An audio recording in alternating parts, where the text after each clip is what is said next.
Ready na?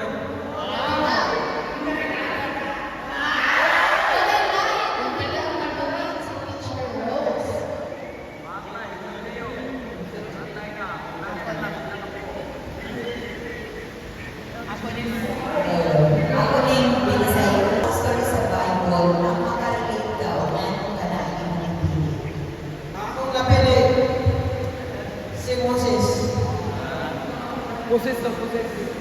Yan ang si Moses pa. Yan ang si Moses pa na akong pipili. Kapag kay si Moses, na niyang isuko siya sa Ginoo. Yan para parehas niya ako, hindi kayo kakulong niya, hindi pa, liwit kayo. Magdugay na mga plano sa seminary, pero wala ito niyan sa seminary. Pero karon pa ako na-realize nga pagsakit na ako nga pwede pa rin ko kapiton sa Ginoo. Si Moses tungkol sa diha na isuko siya sa Ginoo, nakakaya siya ng rason. Unsa din na sa imong mabot sa Exodus chapter 4 verse 3. Yan pa ito ka, what is your right hand? Yan pa niya, dapat. Sungkot namin nga sa mabot, pero maunay kami na sa pagluwas sa mga Israelites dito sa Hinto. Tungkol kay, dito sa gitaw na sila tingin pero wala na kahilig ko niya ako kay sa buwan pa ako na kapitan ako sa Ginoo sa mga Moses sa buwan. The life of Moses, nakarelate ko na tungkol kay si Moses. Bigamit siya sa kaliwanag na guys sa kulong. Dugay sa niya ako sa promise land ng mga kanaan. Niya ako sa 40 years. Kapag wala siya kumasakit sa Ginoo. Dagan salamat.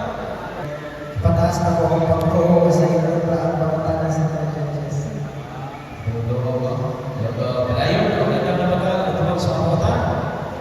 Andam na lang. Oke, boleh na. Pagpili ka sa luwa. Oke. Sini ko. Oke, mamutana si Sir Yuel.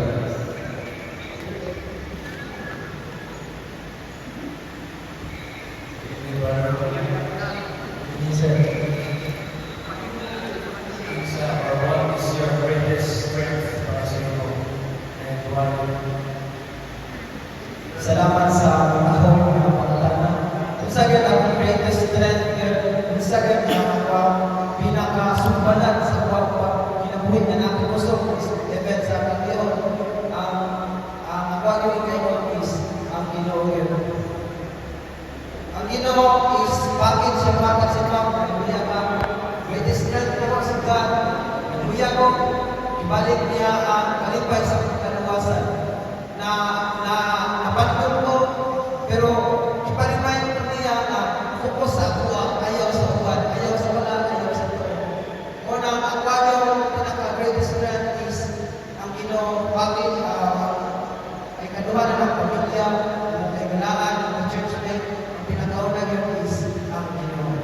O ganun sa Candidate number 6, Shan Umago. So, mga tanak na sa pagkakagaling, no? So,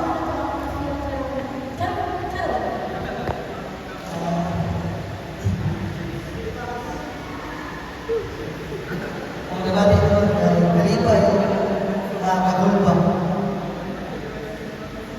So, ready na lang ang tubag sa mga tanak sa churches. Ready na ang bunga.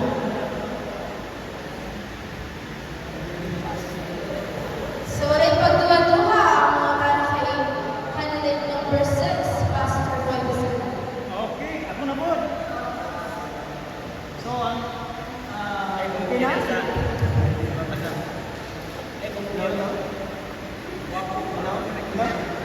Nara, ang ako pangutana, kami lang yapon, simple lang yapon kayo. Human man ka mo, Dre. Yes. Okay, na-feel, hindi mo makahuman ka. Yes. Okay. Kung human mo, binhi, tapos ikaw ang mahimong PMDS director. Kung sa'y imo unang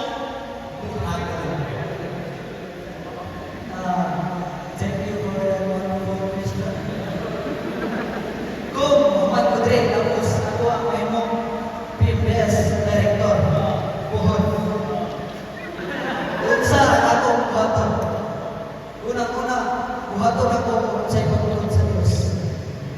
Mangayo ko kaalam sa Dios kung unsay dapat unsay dapat ay kalambot sa Philippine Missionary Conference Seminary. Kay tungod sa atong kinabuhi wala gyud tay mabuhat kung walay tabang sa Dios. Una nga kung ako ang mahimong director diri isargay na ako buhaton kundi kalipay sa Dios tanan. Sa iyang tanan kumaya kung tabang sa Dios mahimong maplastar ang tanan kung unsa man ako mabuhat mahimo na maplastar kung kauban ang Dios. Wala na daghang salamat. Kung sa may magbati rin ba? Ibati ko kapalaga sila kung sa ilang Kristo sa buwan. Ibati ko walaga. So ano na ba sa pagpuntahan nila? Okay, so may walaga. Siguro ka ba? Sa pagpuntahan sa buwan? Apa kita terjelis namin ba? Okay, si Sir. Sa request. Sir, nakukuha siya sa buwan na nakakita sa iyo. Ano sa iyo? Okay. Si Joel lang ang tanong.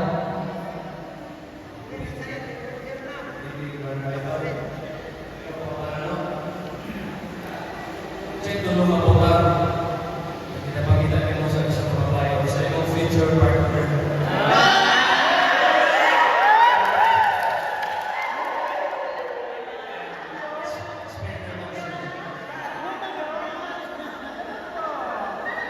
Tungkol kay Bisaya at ang pangutana, tungkol ko na Bisaya. Daghang salamat kung mayong gabi sa tanan. Usa ka dako kaayo nga panagingnan ang usa ka pangutana ni kanako.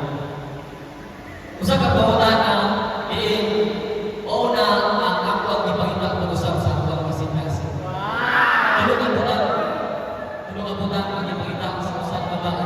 Kasi di ay opo ang gipangita ni Sir Joel, no? Makikita niya si Ate Angela. Unang butang, babae ang lukod biyak sa Ginoo. Kung mahandog ka sa Ginoo, hindi ka mangawit. Naman, kaya kabalo ka nga na ay Ginoo, nga mulatos sa buwan.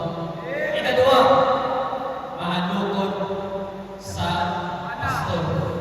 Ano man, tungod kay ang pastor, usa na siya sa nagdumala sa imuhang kinabuhi, spiritual, physical, kung sa tanang espiritu sa tuwang kinabuhi. Dili lang kay nahadlok siya sa Ginoo nga dili makita, apan mahadlok sa kita sa pastor nga nagdumala sa atong ang physical, sa tuwang spiritual, kung naglantaw sa tuwang taon-taon. Walay pastor malingon, pagpana o pag-asawa o bilik kisuwanan. At ang pastor kay mga istoryaro, lingon ko sila, pamasawa ko o Kristo ba? Ikatulo, na ay respeto. Respect is not gain. Pero kini nga munang usa na ko kaayo nga panagingnan ko dito sa katilingban. Katilingban sa imuhang simbahan. Katilingban niya sa imuhang silingan o katilingban sa imuhang kalibutan. Kay ang respeto, buwan nato ina unang-una diya sa Ginoo, ikaduha sa pastor, ikatulo diya sa imuhang isig katawo o kini imong ika-imong. Daghang salamat ug maayong gabi. Sa kanang mga preparation.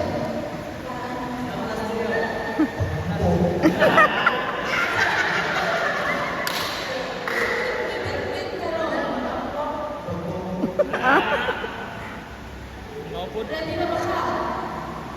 Ready na siguro. Siguro.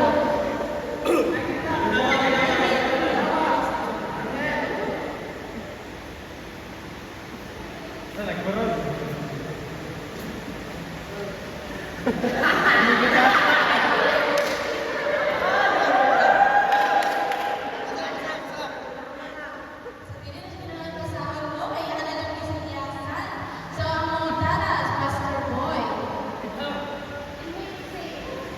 Hindi lang ang pagpunta na simple na guys. Thank you, Pastor. Practical. Isang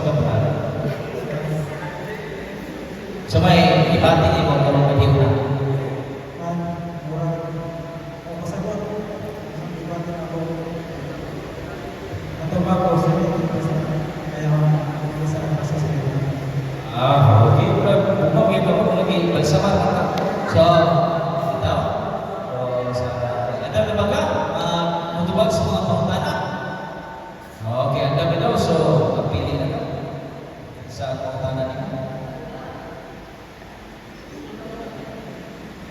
Okay, so lagi bagong hapon. Sa maungi hapon, si Pastor Manny. Kung saan mo pagkakagalo na pinatawag ka sa ministry?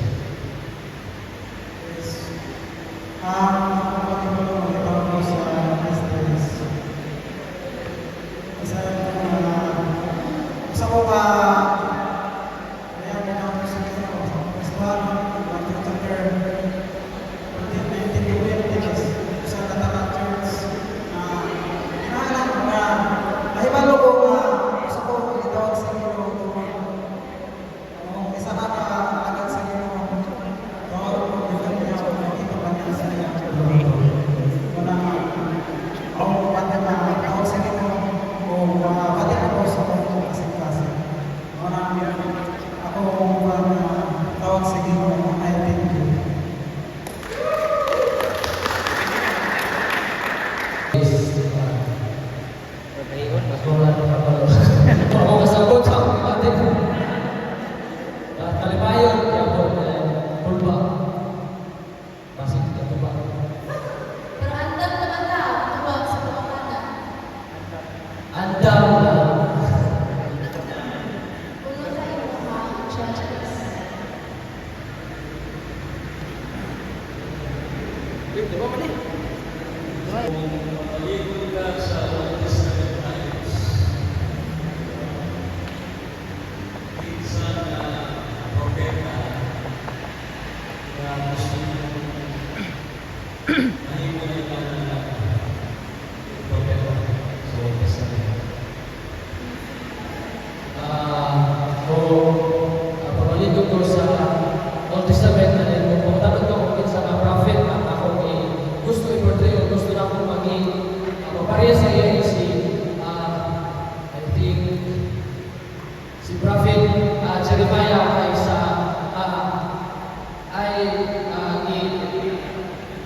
i-admire ako ang iyang consistency sa pagpangalagan sa Ginoo at sa iyang pag-serve sa Diyos even sa nagkatuwigan 50 years na siya nag-serve sa Ginoo at nag-share sa buong sa Ginoo ba why nidawat o muna sa hilang siya ba i-admire ako ang consistency nga napabilin niya ako siya taliwala sa mga pag-bihay sa bulong sa Ginoo sa diha siya nag-preach sa mga rejection niya nadawat sa mga pagsunay despite sa mga problema na naiabot siya nagkuhi pag ipadayon siya ipadayon natin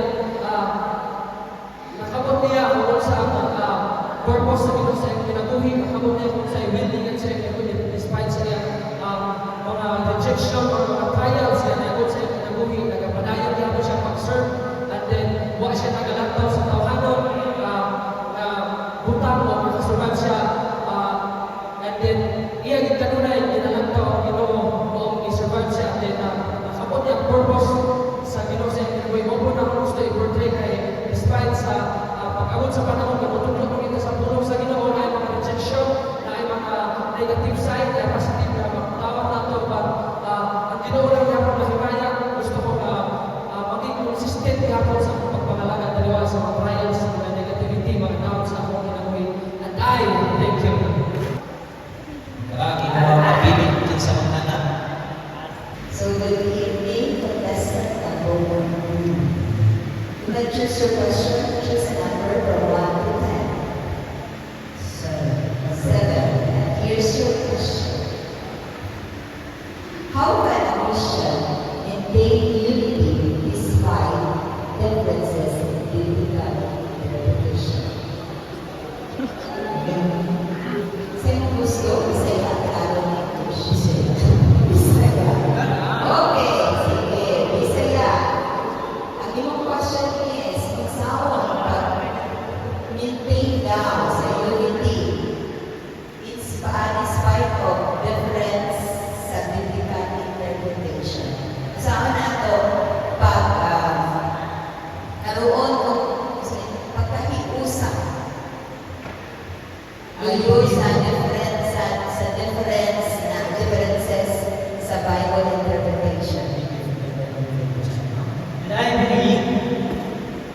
lang ang pamaagi ang paghiyo sa even though sa despite sa different interpretation, isa lang ang